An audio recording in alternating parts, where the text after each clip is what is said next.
Hey guys, welcome back to I Have Something to Talk About. Thanks for joining, returning, coming back, being new, you know. If this is your first time, wonderful. We've been new. We've been new. That's a different kind of new. Yeah, well, it's okay. It's okay. It's all good. I wanted to touch base with you. We've been live for what, 3 weeks now? Yeah. How are you feeling with things? I love it. Listen, I hesitate to say the word narcissist, but I do love listening back to these episodes. Okay, but I love hearing myself talk. When we initially started this, I was like, I'm not going to be able to do the editing. I hate hearing my sound, like my voice. My sound. I hate hearing myself talk. Yes. I don't want to be a part of this. You're going to have to do the editing. And that's what you thought too, right? Yeah. Like, you were like, I'll have to do the editing. But I actually love it. It doesn't feel like it's me. I feel like creatively you do such a better job than anything I possibly could ever do. You're so funny. Nice. Thank you. Has anybody seen that bloopers video? I laughed about it for 10 minutes. It's a 1-minute video. That means I watched it 10 times. On various different outlets. I'm like, TikTok and YouTube, man. Most of those views are from me. It was so funny.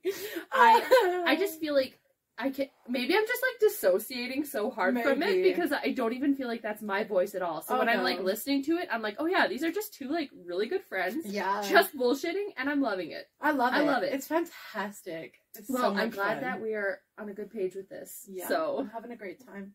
I hope y'all are having a great time. So this is a new segment. Segment's a fun word. I've actually been thinking about. I've been thinking about. This is our new segment called "What the Fuck is Going On Out There," and it's such a good time to start because truly, what the fuck is going on out there? This has the potential to be a little much of an episode. We're starting off hot when things are real bad. Yeah. This is it's not always going to be like this. This is a real interesting time in history. So, first off, I have something to talk about. Yes, beautiful. Awesome. On me. It is Black History Month. Yes. I think I love it. I think this is amazing. It's amazing. Yes. So let me ask you a question. You're like starting off and I'm going to immediately pepper you with questions.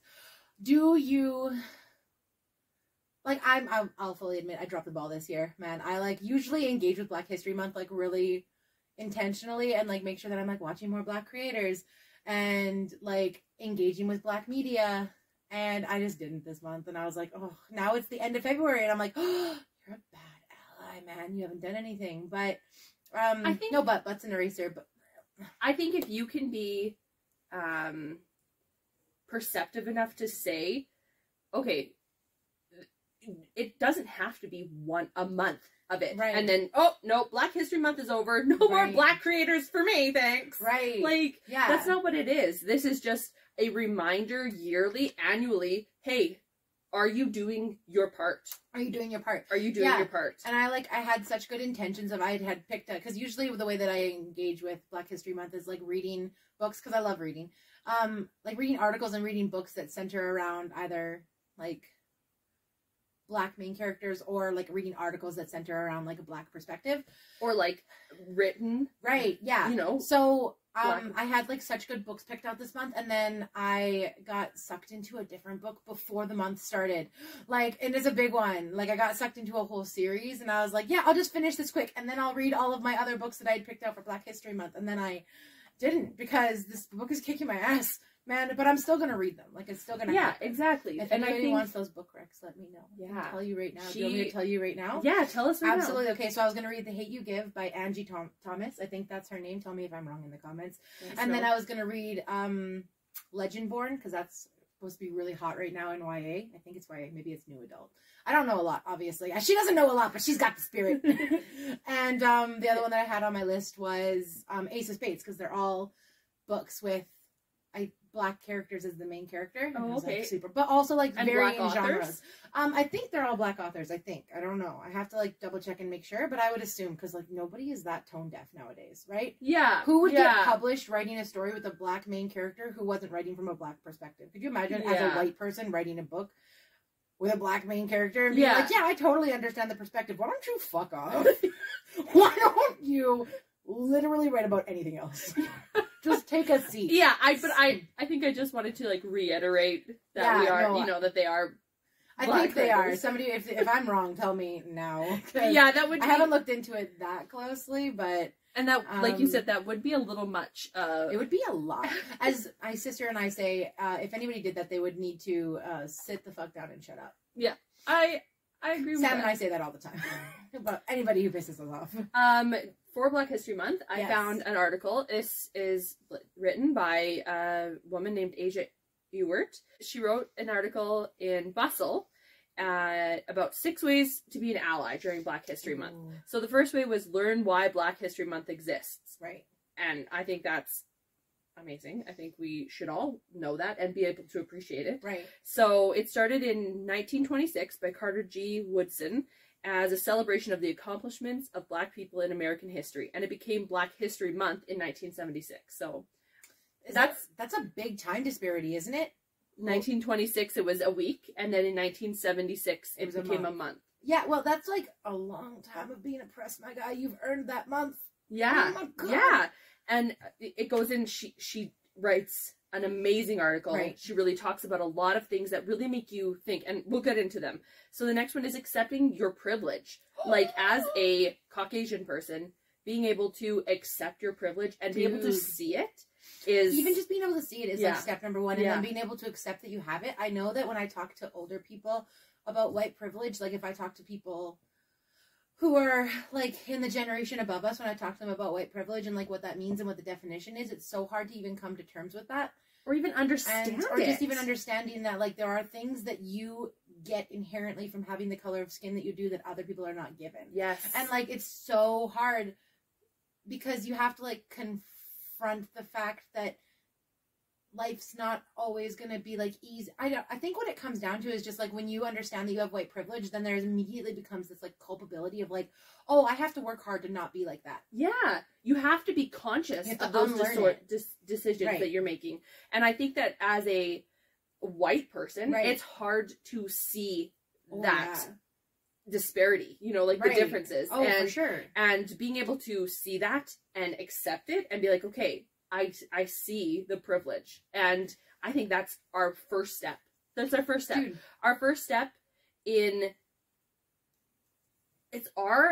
feel like it's one of our biggest responsibilities as white people is to remember what history looked like before. Oh, dude. So that it doesn't repeat itself. Oh my that gosh. we don't let that happen again. How's that? Anyways, that shouldn't even be a thing. It shouldn't even be a thing, but it's getting scary close. Celebrate and learn about the accomplishments of Black people. And just taking the time to look into those things, I think is amazing. Yeah. You realizing not only how much Black people are offering, but every other color. Not everything was created by a white person. Oh my God. And as a white person, I think that sometimes that becomes just blanket knowledge. Well, that's because that's the way it gets washed over, where you're just you don't necessarily consciously are thinking all the time, oh, well, a white person made this, a white person made that. It's just an assumption. Exactly. Right? Or it just becomes a very, you know what I'm trying to say? Yeah, absolutely. But especially because like in our education system, which I think everything ties back to, everything in our education system is so whitewashed. And even in the province where we live, our premier recently just like took away accomplishments from people of color to give it back to his white grandfather. And I was like, sir, you're doing the most right now to be the worst. The wrong way. Yeah. Like, and it's just like, that's a constant thing that we have to be vigilant about too, is like protecting our history and making sure that the history that we teach our kids isn't whitewashed. Yeah. Because like, like you mentioned in a previous episode where you said, I'm just trying to do, what did you say? I'm just trying to not be the worst type of white person. Oh my God. Like, constantly. Every day. Right? Every day I wake up and I open these stupid little eyes of mine and I think to myself, if I stare at my ceiling, today I just want to not be the worst white person that I can be. I just want to try to be, because like, I feel like, especially in today's climate, if you are a little bit more woke or whatever, you can like understand that. I don't know what I'm like super embarrassed sometimes to be white. Yeah. Because the people who by and large represent our skin color are fucking awful. And so I just constantly am like, oh, I'm trying my best to not be the worst. Yeah. So my husband grew up in, like we all did, a small whitewashed town. Right. So sometimes sometimes they say things and you're like, did you think about that? Did you think about those words? And I think us just being able to be like, okay, let's rewind that. Let's go over it and let's see how we can not be a total idiot about it. You know what I mean? Yeah, I think not only Brett and I have those conversations too, of like, even like both of us too. Like there's some things that I say and I'm like, and Brett's like, did you really just say that? And I'm like, holy shit, that is some like deep seated like not inherent, because that implies that like we were born like that. That's just like some small town racist bullshit that I didn't even realize that I was still harboring in my heart. Totally. And I like say it and Brett's like, whoa. And like we do constant check-ins where it's like, whoa, you need to check yourself. And then we're like, ooh, that's not okay. That's something I need to fix right now. But that's like the point. Or even not only being an ally. Not only being able to check each other like that, but being able to check people out in public. You know, if someone you're with says something, so much harder, right? But I mean, like, or have someone check you. You know what I mean? If you're out in public and something happens, or okay, the next one is speak up in cases of racial injustice. You know, like just to be able to, and it, like we have mentioned in previous episodes, in that moment, to do the right thing sometimes is really hard. Especially when like you have to see those people the next day, but you know it's going to create friction and it's going to be like hard. It's easy to stay in your bubble. Yeah. To be like, oh, but at least I'm not like that. Who has the privilege. Right. It's only our responsibility to make sure that those things don't go unchecked. Oh my gosh. Totally. Right? Absolutely. The next one is, remember that Black pride isn't about us. Oh my gosh. It isn't about us, white people. She writes, dude, white friends, you are the default of all that's considered the epitome of beauty. Pro-Black doesn't equal anti-white. Isn't that? Oh my God, she's screaming bars. Right? Oh, just straight facts. God damn. It's shit. God damn. I know. It's such a good article. It's a couple years old. Send it to me. 2016, I should absolutely read it. It sounds like we would get along, this lady and I. Because like that is the truth. So like something that like people really struggle with is that, like, and it's the same thing with like the gay agenda or the LGBTQ community. Like it's the same thing where it's like, if it's pro this, it's got to be anti this. If we're pro homo, that means we're anti straight. And it's like, that's not it, chief. That's not it, my guy. That's not it. It's just like fucking do your own thing. Nobody gives a shit that you're straight. Nobody gives a shit that you're white. You are the majority. Sit down, you piece of white bread with mayonnaise on it. Sit down. And then the last point she made was learn why representation is important. And I think that's like amazing. Representation in our media. Exactly. Exactly. Oh my gosh. I can't imagine growing up and not seeing myself represented somewhere. In the media. Because absolutely. We, as white women, as white people, period. Anywhere you look, you're represented. Oh my gosh. Anywhere you look, you're represented. Like, I mean, so I don't want to say that I kind of understand how it feels, because I have absolutely no clue what it feels like to be marginalized like that in terms of like my skin color. But I always was like a chubby kid, and not seeing myself being represented in media as like all of the main characters on all my TV shows are skinny. Yeah.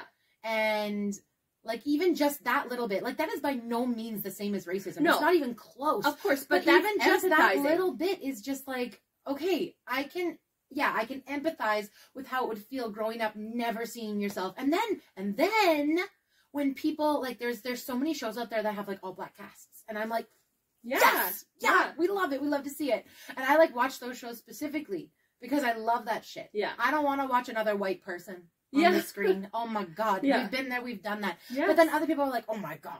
Yeah. Oh, Black cast. Isn't that excluding the white people? Oh my God. You are part of the conversation every single day of your life, Steven. Yeah. Everything's always about you, my guy. I need you to sit down. Yeah. And just stop talking. Shut the fuck up. Like, or about the I know I'm not trying to change it because this is about Black history. Right. We are, we're focusing, but I noticed in where we live that is a huge thing. You know, where we see, oh, there's another homosexual people on TV, and that the way I'm trying to raise my children, and they do that. They say that. It seems like no one would ever in their right mind utter those words. But then would you say the same thing about straight people? Would you be like, oh my gosh, there's another straight... I do. Another straight couple? TV, I'm like, oh my god, another straight couple? Boo! Yeah. Mix it up! And the way I'm wanting to raise my children is the fact that they can look at a TV and no matter how they choose, and granted, they are white males. Oh, so...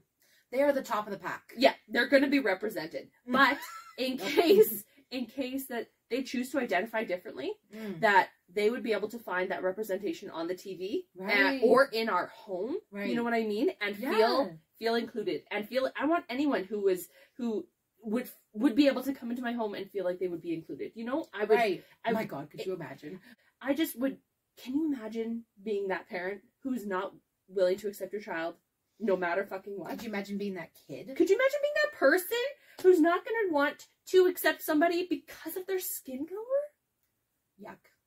Ah. Not the vibe. Ah. Okay, but this could be an entire freaking episode. It could be. Let's, and as much as we don't want to move on from Black History Month, because hell yeah. I could literally talk about Black History Month for an entire episode, and like, just how shitty things are where we live, but... It is also Pink Shirt Day. It is Pink Shirt Day. Pink Shirt Day. I was gonna wear a pink shirt, and then I realized, yeah, girl, ain't femme. I don't own a single item of clothing that's pink. Do you not? Not a one. So I am here for Pink Shirt Day in spirit, but not in clothing. Because I raided my closet this morning. I raided Brett's closet this morning, seeing if maybe he was like, got some pink stuff that I could borrow. Nope. Yeah, nothing. Not a one. Oh. Not a single thing. I hate the color pink, but I do believe in Pink Shirt Day. So if you're not from Canada, because I think it's an exclusively Canadian thing. Is it? So Pink Shirt Day is something that started in Nova Scotia a few years ago, I think 5 or 6 years ago now, maybe even more than that. And Pink Shirt Day is, and the reason I know is because I'm a teacher, so I have to teach Pink Shirt Day as part of our curriculum. So on the February 23rd of every single year, Pink Shirt Day is a day that we remember to stand up to bullying. And I think, now again, I haven't taught in a full-time classroom in a while. So from what I remember, it was a boy in Nova Scotia who was being bullied and harassed very badly. And nobody was standing up for him, and they just decided that they needed to do something in order to make sure that, like, the kids are being bullied are safe. Axel was telling me that, but, you know, like, that he's kindergarten, right? So, I mean, I think the story's kind of... censor it. Yeah, Just that he was wearing a pink shirt to school, was really bullied, so then they decided that they were going to start encouraging people to wear the pink shirts to stand up as a representation for him. I don't know how it ended either. I don't know, because I hesitate to say it ended poorly, because I don't know if it did or not, but I don't think it did. But I also don't want to not validate that. So I guess we should have, like, done more research, but... We are doing our best. I think that that's... Just off the cuff. So Pink Shirt Day is super important in Canadian schools. It's a day that we recognize that, like, you should be a buddy, not a bully. And just, like, I don't know, I think the biggest thing about bullying nowadays is you don't find kids who are, like, stereotypical bullies anymore because of social media. Like, you don't find kids, like, beating each other up on the playground anymore. It's not like that. Yeah. Right? So being a bystander is so prevalent now, because if you see something untoward happening, you should absolutely say something. And I think that being a bystander is honestly sometimes worse than the person who's doing the bullying, because the person who's doing the bullying is probably, like, struggling. That's why they're being a dick. Yeah. Right? But if you're just watching it happen, they're not saying anything. Chances are they're seeing that behavior modeled somewhere. Oh, totally. Right? Which makes me empathize for them. Oh my gosh, yeah. And I'm not saying that it's okay. As a grown-up sucks, because literally nobody can ever do anything wrong, and you can be like, I'm done with you. Yeah, right. Because like, I'm not saying that you know, that I'm condoning it. I'm just saying I empathize that you're going through a really shitty time, and that's why you're being a shit to other people. You're being so mean. Yeah. So yeah, Pink Shirt Day, man. Pink Shirt Day. Also, in a lighter note, these are a couple of things that are happening in my what the fuck is going on in my side of the world. I'm sure you have your own what the fuck, but this is just what I've written down. A couple of these are a little older because I've been saving them. Yeah, for the recording them away. Stanzi Potenza. Do you know her on TikTok? Nothing. Give me the tea. Shut your mouth right now. Oh my god. Okay, you have definitely seen her. I know I for sure sent you some of her TikToks. Okay. Like she does those they're very skit. Like they're skit made, like obviously written, scripted. She does like lots of what's the one where you get kidnapped and then you like I can't even explain it to you, where she like you fall in love with your kidnapper or something like that. Oh. And then she's like she does this one where there's two police and the one is trying to defuse a like suicide situation. He's like help, don't jump, and then the one girl's like, do it. You know, like, you're not gonna do it, you know, like God, gaslighting them into and then they don't. She's just hilarious. Anyways, I'm so sad. You have to be new about Stanzi. Like I'm gonna send you everything of hers, please. She started a podcast. Yes, queen. And she's also releasing on Thursdays. Nice. Which huge competition for us. Yeah, we're such big podcasters. Such big following. Watch out, Stanzi. Whoa. But yeah, so she picked a good day. Yeah, Thursday's the best. Yeah. But anyways, love Stanzi, and I'm so excited that I'm loving her podcast. It's really great. It's good. They're short little, like it's only, I think the first one was 10 minutes. Yeah, so, and they're just like super skit and they're hilarious. That. They're hilarious. Oh, she's so funny. Like she does this, oh my god, she does these voices and they're all her. All these characters are her because that's how it is on TikTok. And so the one is like in the 1800s, you know, an old doctor doing a house call, and then it's like the one grifter lady, and she's like, please, sir, you know, like I've seen that one. Yes, that's oh my god. I also have another thing I want to talk about, which I can see you looking at it. I really hope you're not reading what I'm about to tell you. I just read the title. I did not read what the fuck are you talking about? There's this thing on TikTok that just came up, and I was completely shocked to my soul. Give me the keyword, and I'm going to tell you what I think it is. It's called waffle stomping. Somebody for sure steps on your vagina as hard as they can. No. Oh, okay. You shit in the shower and stomp it down the drain. 1 in 30 people do this. No. Yeah. Yes. Who would admit to that? I don't. Anonymous polls, I guess. Like, can you? When I've seen this, that's not where your poo-poo's supposed to go. When I've seen this, I just about died. I'm ready to be done.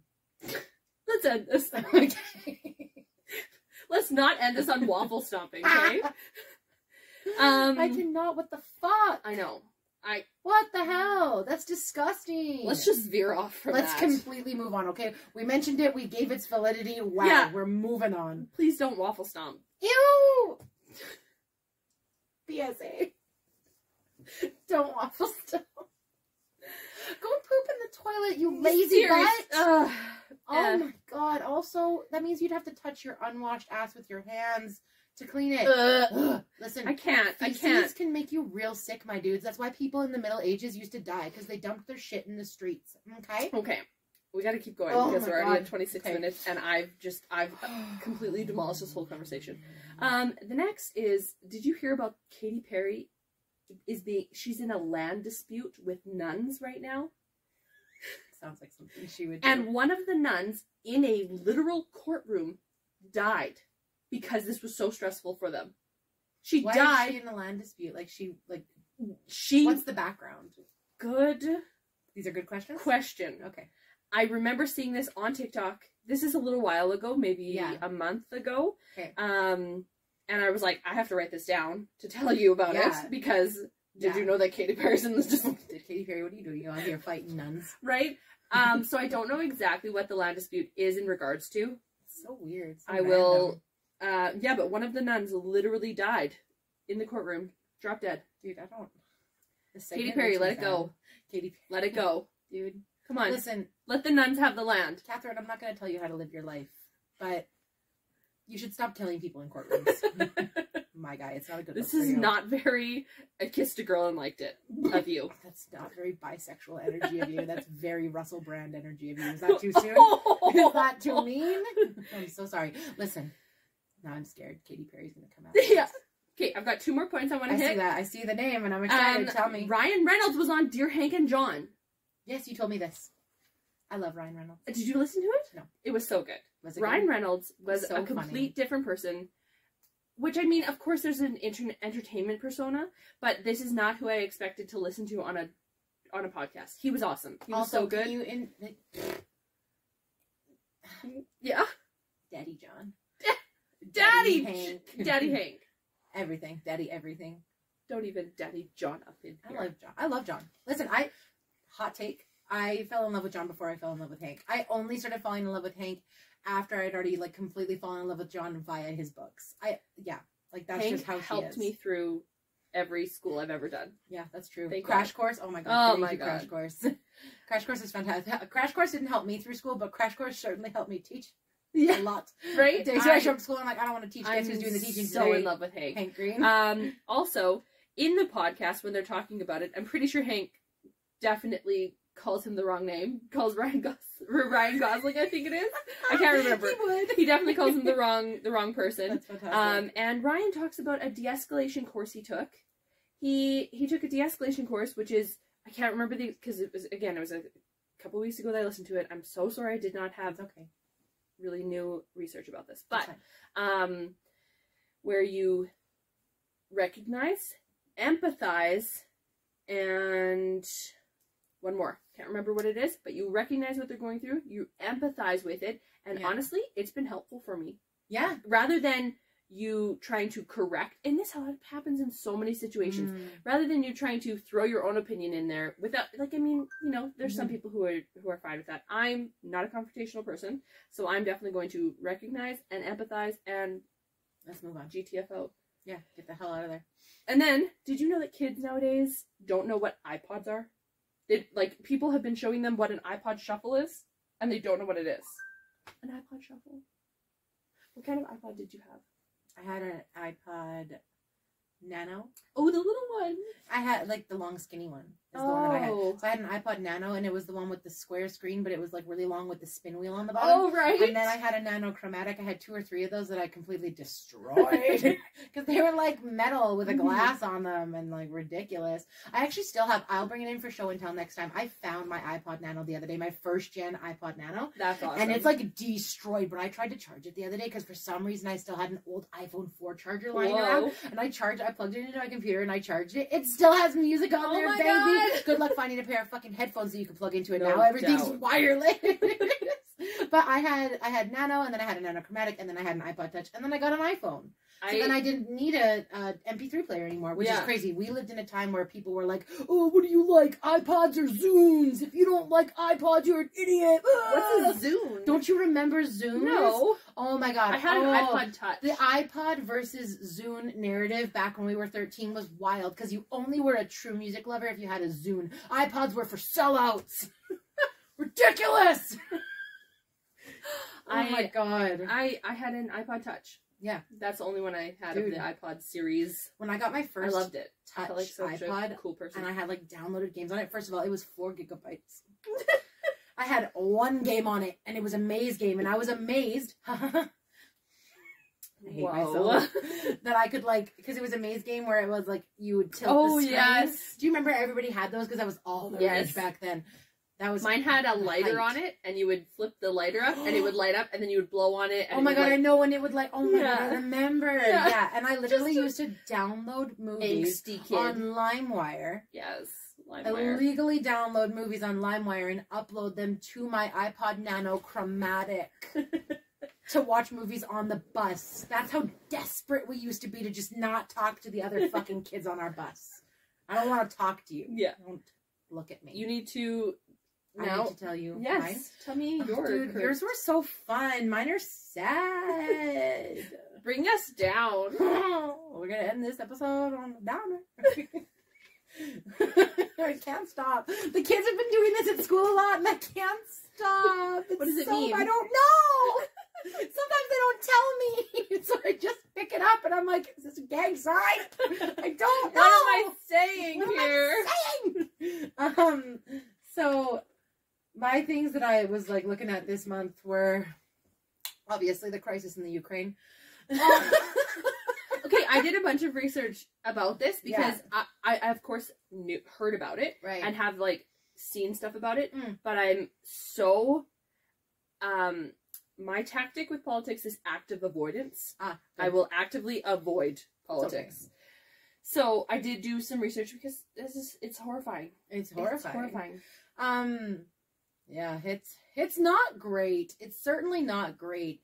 It just seems like, I don't know, my grandpa and I were talking about it a lot in the last few days, and the only thing that we've come to terms with over and over and over again is just like, it just boils down to, and again, this is like a completely North American westernized view. I have absolutely no clue what it like feels like to grow up in Russia or in Ukraine, and like I have no clue how to even experience those kind of feelings. It seems like a very avoidable conflict. Yeah, I think so. I think it boils down to a lot of greed. Yeah, of like taking what's not yours and wanting something back that used to be yours or whatever the fuck it is. It screams archaic to me. I'm like, doesn't us like, that's my car, that's my state, you know, like, and it's just no, like, it's okay. mine. Yeah, it's just like, I don't know. And I've like tried to listen to some of the addresses that Putin has done on why he's motivated to do this and like why it's such a buzz thing for him. And even after I listen to him speak, I'm still like, it just still screams like a kid stomping their foot to me. Yeah. That's mine. Yeah. Whoa. Yeah. My dude, you have not even arguably, one of the biggest countries in the world is under your command. Why are you fighting for another 100 acres? What's more than 100 acres? Maybe 100 square acres. It's a big chunk of land considering. But like, because Russia is one of the biggest, but why? What's there? Because my papa was saying the same thing too. He was like, well, it's about power. And I'm like, okay, so it can't be about the distribution of land. It can't be, because it's a tiny chunk of land in comparison to what Russia already has. But then my papa was saying that there's like a major port there. But here's the thing. There's the land, the water mass that's there is big. And Ukraine takes up the top half of it. And then Russia takes up the entire bottom half of it. So they have like almost equal access to that waterfront. Build your own port. If that's a powerful port, build your own. Like, you don't have to take it. I don't know. Again, I'm not super knowledgeable on the subject. Just makes me upset. Yeah. Because it just seems silly. I wish that we had a better perspective. You know what I mean? I'm thankful that in this day we can, like on TikTok, I am getting people who are from Ukraine who are offering their opinion. They're saying this is what's happening. Right. And it's been horrifying. Really eye-opening to be able to see that, because any other time in history we wouldn't have that perspective. Oh my god, no. Like, yeah, and so we were even like even talking about that. I was discussing and explaining what globalization meant to my mom the other day, and like that's the best example that I have of it, of like having easy access to other people's perspectives. Because like 30, 40 years ago, we didn't have that. And it was just all like hearsay, or you had to trust that your news outlets were doing their job and reporting unbiased. So now I find though that like there's a degradation of that. Like there's a degradation of unbiased news outlets. Like you have the CNN and the Fox News are the big ones in the States, and they're both providing quite biased opinions. Like CNN is very much for Democrats, Fox News is very much for Republicans, and there's not a lot of in between, it feels like. But I guess that's what comes with being like a responsible globalized citizen, is making up your own opinion after you've gathered facts from both sides. You have to like be smart and use your common sense. Yeah. I don't know. And I don't even think that if this does boil down into something that's going to be a lot more combative, I don't even think it's going to be combative on the front of like actually in-person physical soldiers, because it looks like Russia's gearing up for a cyber attack. Like that's what it looks like. That's what the media has been reporting, is it's not like they're moving tanks into the Ukraine. That happened after. So like, I mean, this is going to be a week old by the time it gets out, but when we are recording this, at the time that we are recording this, as of yesterday, President Joe Biden gave an address that he was going to put sanctions on the Russian elite, which is all of the oligarchs and like the high up political representatives in the Russian, I don't want to say Senate because I don't think it's called the Senate, but in their government. And so he was going to put high sanctions on them, which cuts off all of the access to their money in the West that they have like invested here. And this was also when he was sending defensive troops in. He did send defensive troops in. Yeah. He gave the go-ahead yesterday. Which is kind of a walk-around, which is the same thing that happened in World War II. They put up quarantine, right, which is not the same as a blockade. Blockade is an act of war, which means that now there's a war, but they put up a quarantine. Yes. They put up a quarantine, which meant that there was kind of a wiggle room where they could peacefully negotiate, and Kennedy's brother could, right? Yeah. Whereas it's kind of similar. He's not sending troops in, because if he was sending troops in, that's if it was a full deployment, that's an act of war. Exactly, an act of war. But that's not what it is. He's sending defensive troops in, which means that to help protect the people. Exactly. Right. So because the last thing that they want is for citizens to get caught up in it, because that's really and truly, like, if you look at the wars that have taken place in history, that's always something in I would say modern war. So like World War I, World War II, the Afghanistanian war, and the Syrian war. All of something that seems very consistent is that, like, trying to keep citizens, regardless of where the fight is happening, trying to keep citizens out of it as much as possible. Because, like, if you're not a soldier with a gun, then you're kind of not fair game. Yeah. Yeah. Like, but it seems like for the whole, they don't care, doesn't it? That's kind of the vibe that I'm getting. Again, I haven't looked into it super closely, but I have heard some Ukrainian perspectives on TikTok, and I do follow some, like, more credible news sources on TikTok than like what I could possibly find on satellite TV. Yeah. And it seems like that's the thing, is like there's just not a lot of care being put into the fact that, like, they don't want to drag Ukrainian citizens into this, because, like, they're peacefully living. So are Russian citizens. Mm-hmm. Like, if somebody did this to Russia and just started gunning down their citizens, it would be, like, unacceptable. Yeah. So I don't know. Yeah, it's nasty. It's a nasty place to be. And I find that, like, with younger generations too, like, I was talking to my sister about this, and she's 15, and like so her social teacher tried to talk about it in class today, and the resounding opinion that he got was they didn't want to talk about it because it's sad. And it's like, it's not just sad, my dudes. Yeah. It's terrifying. Yeah. Because every single time something like this happened, like when the Afghanistan war after 9/11 broke out, that was terrifying.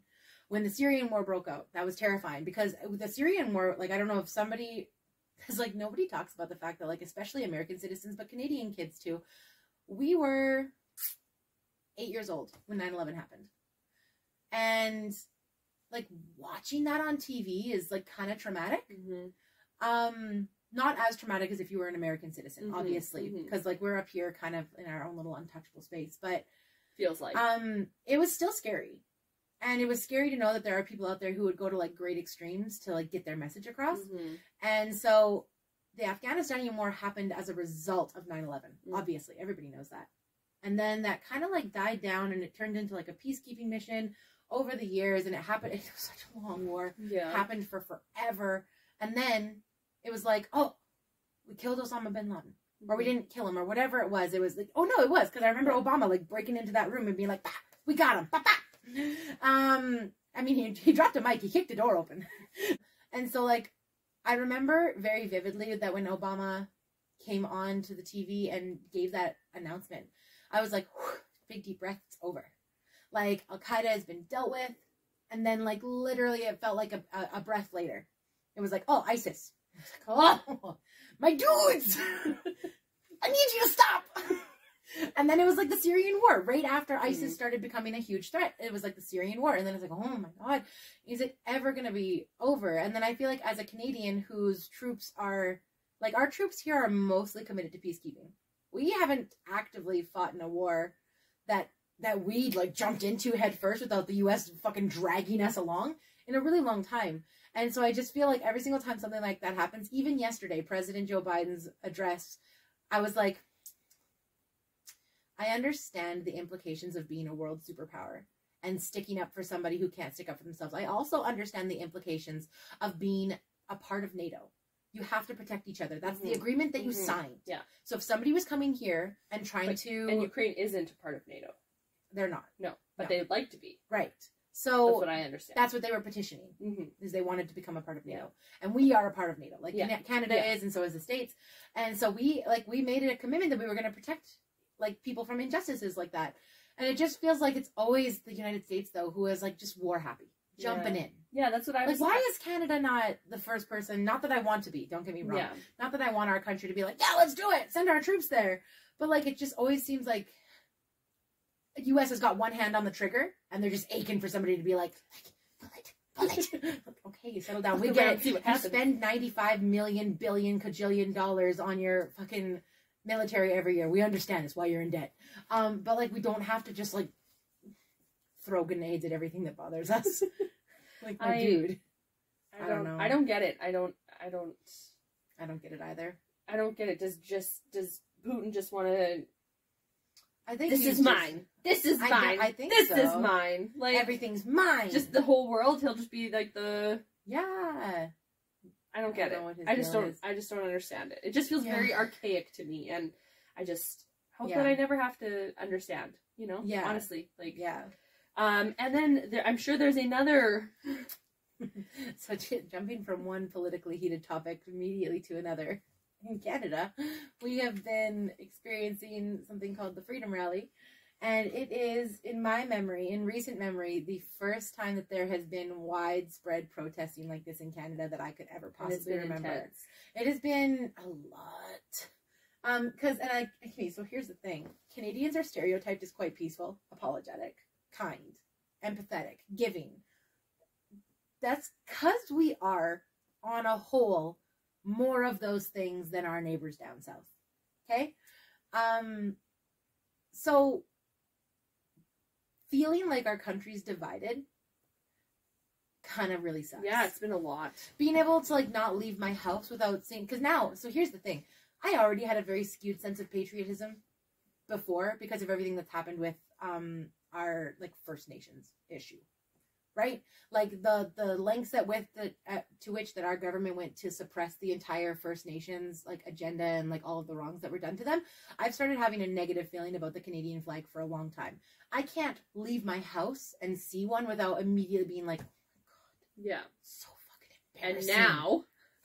So now it's so much worse. Like, literally on my way driving here today, there's somebody who's parked along the main highway with and I was like, the boom out and a freaking Canada flag. Oh my God, my dude. Literally, you can't even drive to the nearest city without seeing all of these like fuck Trudeau flags and I'm like, my God, there are more important things to be upset about. I was down south in the city down south for a casino fundraiser. I know. And it was ridiculous. You exited the hotel and all you heard was honking. Dude. All you could hear was honking. As soon as you drove down the main drag, there were people just flags everywhere and honking, and I can't even imagine what that would have been like. That's what, the third largest city in our province. Yeah. And I can't imagine the scale of that in like Toronto. Or like, Ottawa, where they all congregated, Ottawa, like, right? Holy fuck. They said that there was some reports that have been done since the protests started that have said that the decibels are, like, ear-damaging levels. And I watched a lady who was an immigrant to Canada. Her and her 2-year-old son were out for a walk, and they got heckled by people saying, oh, why do you have your mask on? Why are you being a sheep? Don't be a sheep. She said she had to get her phone out and start recording before they stopped. If you're so hell-bent on freedom of choice, then let people choose. Our mandates are being lifted in our province on the 1st for taking our masks off. And they're acting like this is the change. They're like, ah, yeah, we did it.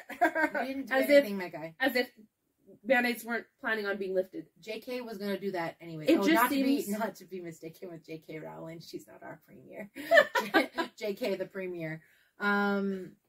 He was going to do that shit anyways. He was already going to do that shit. He was already taking off mandates before they went. You want to see someone who feels like they've got their fingers on the trigger and are just ready to jump in? These people. Oh my God. These people have been ready to jump in to anything. And the thing the problem the last 2 years, like, they're just stirred up. The problem is that most of these people didn't really need much more of an excuse than somebody saying, let's fucking do it. Yeah. And then they were, like, in their vehicles ready to go. And the thing is, like, there's so many things that was wrong with it.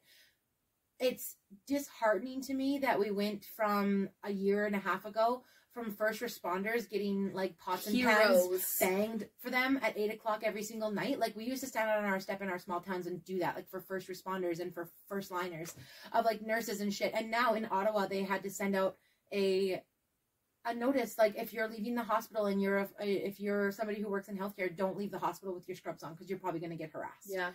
How have we so quickly made a turn from the people who are keeping us safe and putting themselves at risk while keeping us safe to heckling them in the streets for doing their fucking jobs? Yeah. As if a nurse has any say over what the government chooses our mandates are going to be. Or a mom with her mask on.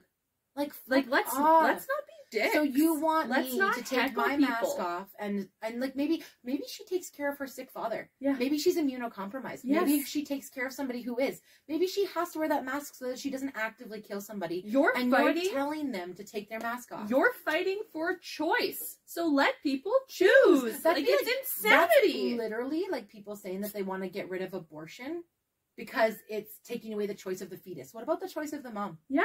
My dude. Like, it's honestly, you want to know what it comes down to is 100% control. Yeah, for sure. It comes down to control and not wanting to be a part of the team unless you're the star player. Yeah. It's really frustrating to me. And I listened to what the guy down in Coots, who was one of the organizers, said. He said, we came down with a purpose. That wasn't what it ended up being. And it seemed like we were just a magnet for people who wanted to do bad things. Dude, that's the truth, though. That's the truth. And on that note, thank you. Follow us on our socials. So much. Yes. We are on Instagram, Twitter, TikTok. We like TikTok. We're on TikTok a lot. So please come and see us on TikTok. Please come see us on TikTok and leave us a... Hey. There's somebody out there, one of our followers, who says hi on every single one of our TikToks, and I'm not every single one. I'm sorry, I misspoke. On like 2 or 3 of them now, and I'm always like, hey, we love you. So hello, I love it. And you can send us an email at I have something to talk about @gmail.com. Absolutely. 2 with the letter 2. The number 2. Number 2. And our hashtag is S2TA. Is right there. You can find us on YouTube. Yes, YouTube. Watch us. Be dum-dum. I don't watch the YouTubes. I can't stand looking at my face for that long, but I do like listening to my own voice. But this was it was a long and charged podcast. It's a good thing we're only doing these once a month. You want to go back to waffle stomping? Let's talk about something else. All right. See you guys later.